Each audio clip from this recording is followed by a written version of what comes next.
प्रभु यीशु मसीह के नाम में आपको अनुग्रह, शांति और आशीष मिले। एक फ्रेंच व्यक्ति थे जिनका नाम मॉन्टेस्क्यू था और उनका पूरा नाम तो बहुत ही बड़ा था, चार्ल्स लुई de सेकेंडाट बैरो de la ब्रेडे एट दे मॉन्टेस्क्यू।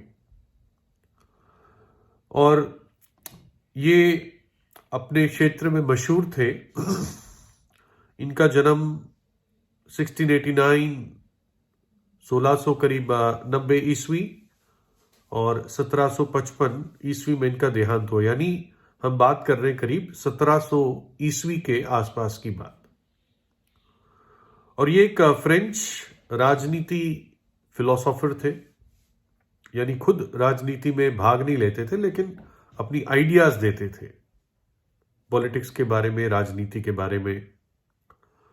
और उनका एक बहुत फेमस थियरी है जो पॉलिटिकल साइंस में जानी जाती है, जिसको द स्पिरिट ऑफ लॉज कहते हैं, यानी जो कानून बनते हैं उसका तत्व या उसकी आत्मा। ये इनका एक जाना माना सब्जेक्ट रहा और उन्होंने बहुत कंट्रीब्यूशन किया। तो मॉन्टेस्क्यू एक बार फ्रांस की एक जगह है जो समुंदर पे है,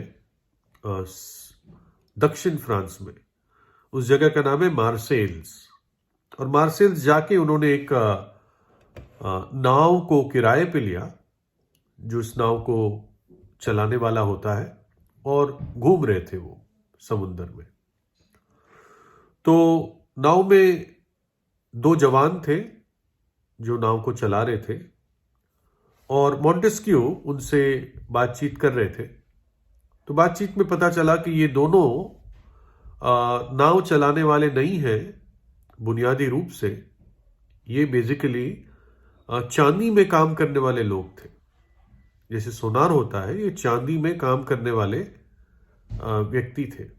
और इनका ये शायद पारिवारिक व्यापार था। लेकिन अब ये नाव भी चलाते थे किसी तरह, ताकि इनकी इनकम, इनकी आमदनी बढ़ सके। तो जब मॉन्टेस्क्यू ने सुना कि ये चांदी में काम करने वाले लोग नाव चला रहे हैं, तो उसने उनसे कहा कि ऐसी क्या बात आ गई, ऐसी क्या मुश्किल आ गई कि आपको एक अच्छा काम छोड़कर ये भी करना पड़ रहा है। तो उन्होंने कहा कि साहब, अगर आप कारण जानते हमें ये क्यों करना पड़ा तो शायद आप ये ना सोचते कि कुछ सालों पहले हमारे जो पिताजी थे, उसने किसी तरह जो भी परिवार के पास और संपत्ति वगैरह थी उसको बेचकर उन्होंने एक बड़ा जहाज खरीदा, ताकि मार्सेल्स और ट्रिपोली के बीच में व्यापार कर सके, क्योंकि ये दोनों जगहों के बीच में सिर्फ समुद्र है। ट्रिपोली अफ्रीका का उत्तर है और मार्सेल्स फ्रांस का दक्षिण है, और उसके बीच में समुद्र है। तो उन्होंने ये व्यापार शुरू किया इस जहाज को लेकर। मैं सोचता हूं बहुत बड़ा जहाज नहीं होगा, लेकिन बहुत बड़े जहाज से छोटा और नाव से बड़ा।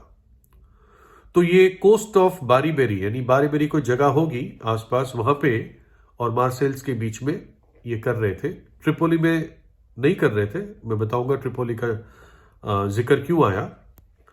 लेकिन क्या हुआ कि इस कारोबार के समय जब वो ट्रैवल कर रहे थे समुद्र पे, तो जो समुद्री डाकू होते हैं, जिनको इंग्लिश में पायरेट्स कहते हैं, उसमें इनके पिताजी कैप्चर हो गए। इनको पकड़ लिया गया किसी पायरेट ने। और ट्रिपोली में, यहां पर ट्रिपोली आता है, ट्रिपोली में इनके पिताजी को एक गुलाम की तरह बेच दिया गया। और इनको चिट्ठी मिली अपने पिताजी की तरफ से कि जो मेरा स्वामी है वो बुरा आदमी नहीं है, वो मुझे अच्छे कामों में ही मेरा उपयोग करता है, लेकिन मुझे छुड़ाने के लिए कीमत अब इतनी बड़ी है कि मैं सोचता हूं कि मैं इतनी कीमत कभी भी दे नहीं पाऊंगा, हम कहीं भी इकट्ठा कर नहीं पाएंगे, तो इसलिए मुझे मिलने की सारी आशा तुम लोग छोड़ दो और अपने में खुश रहो, संतुष्ट रहो, मैं ठीक ठाक हूं। तो इसलिए ये दो बेटे हिम्मत करके अपने बाप को वापस देखने के लिए, कि अपने बाप को वापस खरीद सके, ये दिन और रात मेहनत करते थे, चांदी का काम करते थे और नाव चलाते थे, ताकि किसी तरह पैसा जोड़ सके और अपने बाप को, पिताजी को वापस खरीद सके। और उन्होंने कहा मॉन्टेस्क्यू को, इसलिए हम शर्माते नहीं हैं ये काम करने से भी, क्योंकि हमें हमारा पिता बहुत प्यारा है। और मॉन्टेस्क्यू को ये बात दिल में बहुत गहरी बैठ गई, और जब उसने इनसे मतलब ये सैर खत्म हुई, तो मॉन्टेस्क्यू ने उनको एक बड़ा इनाम दिया, ना केवल जो किराया था, लेकिन एक बड़ा इनाम उनको दिया। और कुछ महीने बाद की बात है कि दोनों भाई दुकान में काम कर रहे थे, तो एकदम देखा दरवाजा खुला और उनके पिताजी एंटर हो रहे थे। और बस बहुत सुंदर और खुश फैमिली रीयूनियन हुआ। और बाप ने बेटों से कहा कि पता नहीं तुमने क्या ऐसा गलत काम किया होगा कि इतने पैसे कहां से तुम्हें मिल गए।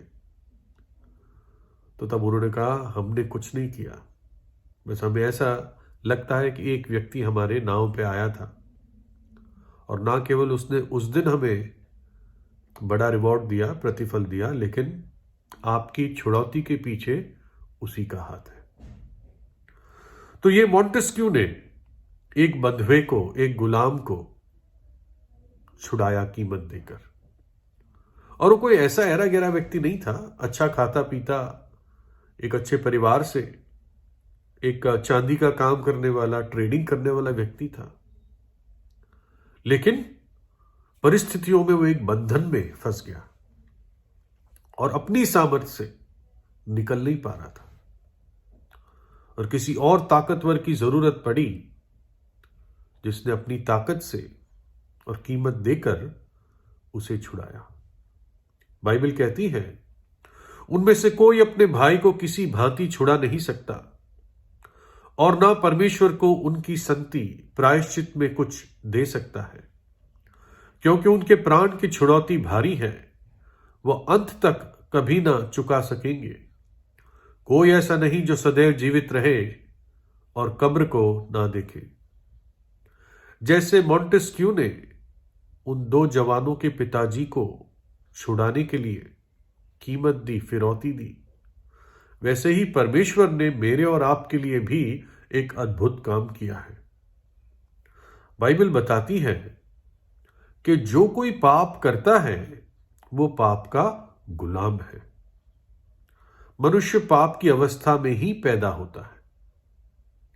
एक बाइबल का एक बड़ा संत कहता है कि मैं अधर्म में जन्मा हूं, और पाप की अवस्था में ही मैं अपनी माता के गर्भ में पड़ा। इसलिए मनुष्य पापी इसलिए नहीं कि वो पाप करता है, मनुष्य पापी इसलिए क्योंकि उसके अंदर पाप का स्वभाव है, और यही स्वभाव उसको पाप कराता है।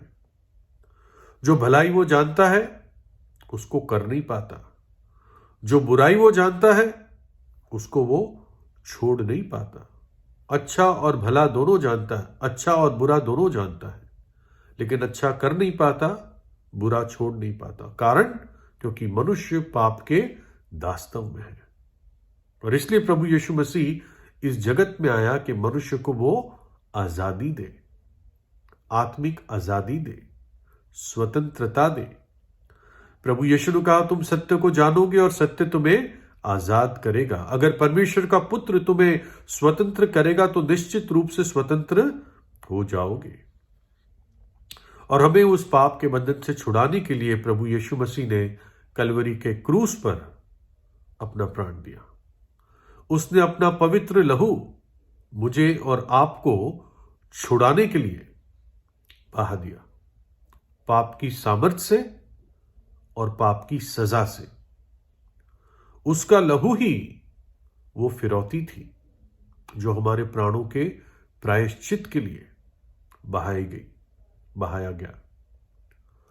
और परमेश्वर जानता था कि मनुष्य के लिए कोई भी ऐसी कीमत नहीं दे पाएगा, क्योंकि पापों की मजदूरी मृत्यु है। पापों की सजा बहुत भारी है जो मनुष्य नहीं उठा पाएगा। इसलिए परमेश्वर खुद मनुष्य का रूप धारण करके प्रभु यीशु इस जगत में आया कि जो उसकी अपनी व्यवस्था थी उसकी मांग को उसने खुद पूरी की। पूरी सजा अपने ऊपर उस कलवरी के क्रूस पर उसने उठा ली ताकि आपको आजाद करे, और तीसरे दिन जी उठा। आज जीवित उद्धार करता है और आपके हाथ को थाम कर पूरे जीवन भर और अनंत काल तक अपने साथ रखेगा। क्योंकि बैरी होने की दशा में तो उसके पुत्र की मृत्यु के द्वारा, परमेश्वर के पुत्र की मृत्यु के द्वारा हमारा मेल परमेश्वर के साथ हुआ। फिर मेल हो जाने पर उसके जीवन के कारण हम उद्धार क्यों न पाएंगे। अर्थ यह है कि जब उसकी मृत्यु के द्वारा, यीशु की मृत्यु के द्वारा हम नरक के दंड से बच गए हैं जो विश्वास करते हैं, तो यह हकीकत कि वो जीवित है वो हमें अंत तक और अनंत काल में भी संभाल के रखेगा। जो मर गया चला गया वो आपको क्या बचाएगा। लेकिन प्रभु यीशु मरा और तीसरे दिन जी उठा। लिखा है, जैसे कि मनुष्य का पुत्र अर्थात प्रभु यीशु वह इसलिए नहीं आया कि उसकी सेवा टहल करी जाए, परंतु इसलिए आया कि आप सेवा टहल करें और बहुतों की छुड़ौती के लिए अपने प्राण दे। बहुतों की छुड़ौती के लिए अपने प्राण दे। मॉन्टेस्क्यू ने बड़े पैसे दिए उस पिताजी को, जवान के पिताजी को छुड़ाने के लिए। प्रभु यीशु ने अपने प्राण दे दिए मुझे और आपको पाप के बंधन से छुड़ाने के लिए। पहला तीमुथियुस 2:6 में लिखा है, जिसने अपने आप को सबके छुटकारे के दाम में दे दिया ताकि उसकी गवाही ठीक समय पर दी जाए। जिसने अपने आप को सबके छुटकारे के दाम में दे दिया।